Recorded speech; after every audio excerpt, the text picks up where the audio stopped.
c'est vendredi. Plus que quelques heures avant un bon week-end de repos bien mérité. Et pour le repas de ce soir, pas la peine de vous prendre la tête, j'y ai pensé à votre place. Je vous propose de manger du poulet avec des pommes de terre fondantes et une bonne sauce à la crème de coco.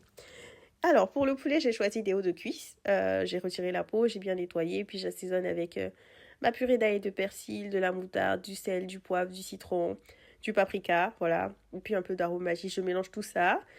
Et puis je vais disposer mes morceaux dans un plat qui va au four avec une feuille de cuisson. J'essaye de faire en sorte de ne pas les superposer parce que l'idée c'est de les faire griller. Voilà, puis une fois que j'ai fini de classer ma viande, je vais rajouter un filet d'huile d'olive par-dessus, enfin un gros filet.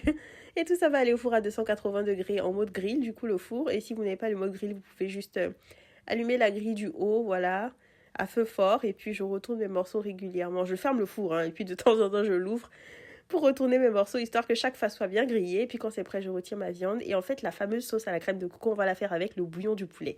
Parce que c'est riche en goût, tout simplement. Donc je renverse ça dans une casserole et puis je rajoute ma crème de coco ou mon lait de coco, comme vous voulez. Et on va laisser ça mijoter à feu doux pendant une quinzaine de minutes. Moi, j'ai rajouté un peu de curcuma.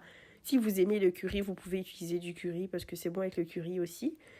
Et puis, quand c'est prêt, voilà ce que ça donne. Ne vous inquiétez pas, ça s'épaissit en refroidissant. Et quand le repas est prêt, il n'y a plus qu'à manger. Ah oui, la recette des pommes de terre fondantes arrive tout à l'heure.